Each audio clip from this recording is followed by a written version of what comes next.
Bharatiya Janata party और नरेंद्र मोदी पर यह इल्जाम लगता है कि वो ऑपरेशन लोटस चलाते हैं। इस ऑपरेशन का मतलब यह होता है राजनीति में किसी भी पार्टी के विधायक और एमपी को तोड़ लेना। और कई ऐसा राज्य है जहां पर भारतीय जनता पार्टी ने कांग्रेस के विधायकों को तोड़ा, खरीदा, प्रलोभन दिया, पैसे का, मंत्रालय का, और उसके बाद सरकार बना ली। कई राज्य में कई ऐसे उदाहरण हैं, लेकिन बिहार में ऑपरेशन लोटस की जगह ऑपरेशन लालटेन चल पड़ा है। दरअसल भारतीय जनता पार्टी बिहार में पहली बार उस शिकंजे में फंस गई है जिस शिकंजे को लेकर के ऊपर इल्जाम लगता रहा है। लेकिन भारतीय जनता पार्टी के सारे विधायक राजधानी पटना से कई सौ किलोमीटर दूर गया के एक होटल में निवास करेंगे, और यह मौका वह है जब 12 तारीख को फ्लोर टेस्ट देना है।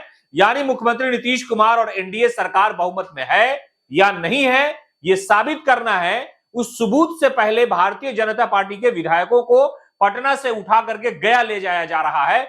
10 और 11 तारीख को वो लोग वहीं रहेंगे।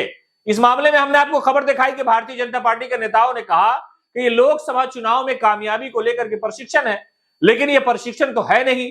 इसलिए नहीं है कि ऐसे वक्त में प्रशिक्षण की क्या आवश्यकता है। कहा जाता है कि दोस्त और दुश्मन, दुश्मन और दोस्त दोनों एक दूसरे के खिलाफ जब साजिश करने लगते हैं तो कदम फूंक फूंक के चलना पड़ता है। राजनीति तो इससे भी ज्यादा दुश्मनी है। राजनीति में सुबह का दोस्त शाम को दुश्मन और शाम का दोस्त रात को दोस्त हो जाया करता है। यहां सब कुछ जायज है, यहां कुछ भी हलाल और हराम की तमीज नहीं है। सत्ता और प्रलोभन के लिए कोई कुछ भी कर सकता है। लोकतंत्र को गिरवी रह सकता है। बाबा साहेब का कानून पीछे रख करके आगे अपनी सत्ता के लिए कोई कहीं चला जाता है।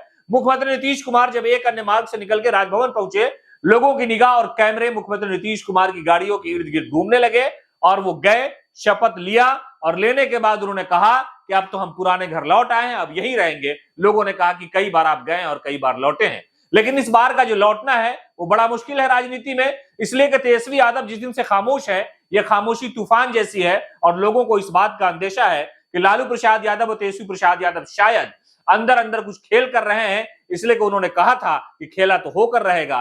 राजनीति में ममता बनर्जी ने सबसे पहले इस भाषा का इस्तेमाल किया कि बंगाल में खेला होबे, और फुटबॉल को उन्होंने अपने पांव से उछाल दिया। लेकिन राजनीति का यह खेल भारत के हर राज्य में चलता है। लेकिन इस वक्त तेजस्वी प्रसाद यादव पर लोगों की निगाह है, लेकिन वो लोगों की निगाह से दूर हैं। अपने आवास पे आराम कर रहे हैं। लोगों को इंतजार 12 तारीख का है, लेकिन उससे पहले भारतीय जनता पार्टी के ऐसे दौर से गुजर रही है बिहार में, जहां पर उन्हें भी इस बात का खतरा है कि हमारे विधायकों को तोड़ लिया जाएगा। इसलिए टूटने से पहले होशियारी और ईमानदारी पार्टी के नेताओं ने यही दिखाना मुनासिब समझा कि पटना में आराम न किया जाए, गया के 5 स्टार होटलों में वहीं पर खाना पीना, लोकतंत्र की रक्षा की जाए, ताकि हमारा जो टूट है वो दुनिया के सामने ना आ जाए। लेकिन सम्राट चौधरी ने यह जरूर कहा कि आरजेडी के लोग हमें तोड़ देना चाहते हैं, जबकि आरजेडी के लोगों ने कुछ दिनों पहले कहा कि आपका तो दरवाजा बंद था। अमित शाह ने कह दिया था, मोदी ने कहा, सब के सब झूठे हैं आपने दरवाजा तो बंद किया लेकिन कुंडी नहीं लगाई। इसलिए मुख्यमंत्री नीतीश कुमार उसी द्वार से अंदर चले गए। तो ऐसे हालात में जब भारतीय जनता पार्टी पर भी खतरा मंडरा रहा है, तो सवाल यही है कि बीजेपी कमजोर होती नजर आ रही है। बीजेपी अपने घर की सुरक्षा करना चाहती है। राजनीति के इस सैलाब में कश्ती पर कोई भी सवार हो जाए, डूबने का खतरा हर उस व्यक्ति को है जो लोकतंत्र की दुहाई देता है। लेकिन सवाल यही है कि आखिरकार तेजस्वी प्रसाद यादव और लालू प्रसाद यादव के ऑपरेशन लालटेन से ऑपरेशन लोटस वाले परेशान हो गए हैं। यही सारी चीजें बिहार की राजनीति में चल रही है, और पटना से गया का सफर भारतीय जनता पार्टी के विधायकों का है। सफर से लौटने के बाद एक नए सफर का आगाज होगा। बिहार असेंबली के फ्लोर टेस्ट में मुख्यमंत्री नीतीश कुमार ये साबित कर देंगे कि सुशासन और सरकार यही है, या तेजस्वी प्रसाद यादव आएंगे और कहेंगे कि लोकतंत्र की आपने हत्या की है, आपके कई सारे विधायक हमारे पक्ष में है। वोटिंग होगी और हालात वही होगा कि सरकार फिर से गिरेगी, सरकार फिर से बनेगी। लेकिन सवाल यही है कि जो पार्टी अपने दुनिया की सबसे मजबूत पार्टी का दावा करती है, उस पर खतरात के बादल मंडला रहे हैं कि कहीं उनके विधायक न टूट जाए। इसी टूट के खौफ से पटना से गया तक का सफर जारी।